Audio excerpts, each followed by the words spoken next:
generate more 5-star reviews. Take control of your online reputation.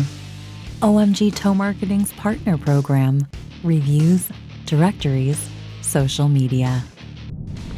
Recovery Roundup, brought to you by OMG Tow Marketing.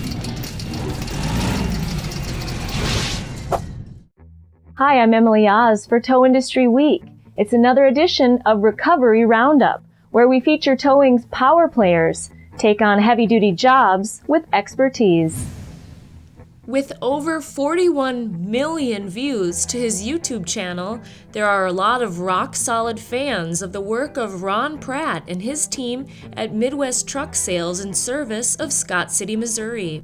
On this job, he dealt with a twisted-up FedEx trailer tangled with a guardrail, using his main wrecker, a Century 1150R rotator on a Peterbilt. He also worked their Vulcan V70 35-ton unit on a Western Star and his Century 4024 20-ton wrecker on a Peterbilt, as well as a rollback and service truck on the job. Here's Pratt with the details.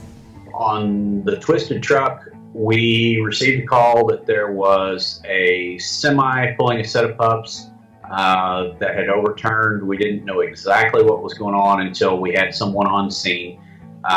When we got there, we knew immediately that this was not going to be a simple situation. I've not seen this complex of a situation in a long time. This one, the rear pup was turned over one way, the truck was jackknifed and cut the front trailer open, and the truck itself was turned over the opposite direction that the rear pup was. So, I mean, it was really, really twisted up and mangled. We knew it was going to be a chore to get it undone. The rear pup was about 40 feet off the roadway and overturned on a downhill slope. Both pups were loaded, and like I said, the front pup was sliced open down the side, and there was product coming out of the side of the trailer. Basically, when we first arrived, we did a walk around and coordinated with the police departments and the fire departments that were on scene. The fuel tanks had been ruptured in the crash, so there was diesel fuel everywhere. There was also battery acid everywhere, and we had the guardrail tangled in the truck and the front pup, and we weren't allowed to cut the guardrail away because of the diesel fuel and battery acids. So basically we decided to split up into two teams. One team took the rear pup and had to finish separating it from the lead pup and then pull it towards the road and roll it over, while the second team tried to get the truck unjackknifed from the trailer and get them separated and ready to move off the roadway. A lot of different challenges involving this job. First thing to overcome was the diesel fuel and the battery acid and the wet ground conditions on a slope. It was very, very dangerous to walk around and work around because of the fuel spill and the battery acid.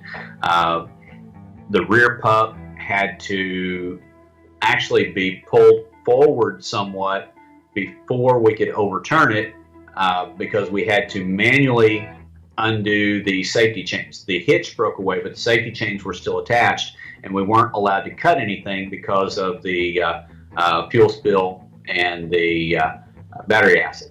So we had to use the 1150R to pull the rear box forward. And granted, remember it's loaded and it's on a downhill slope, so we had to rig it so that we could pull it uphill a little bit before undoing the safety chains. And then we had a similar situation with the semi and the lead pup, with the guardrail being tangled in the undercarriage of both of them.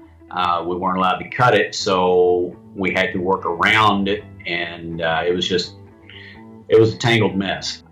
This was definitely a team effort where, we had to have communications between both teams and coordination. especially coordination when you're working with two different teams.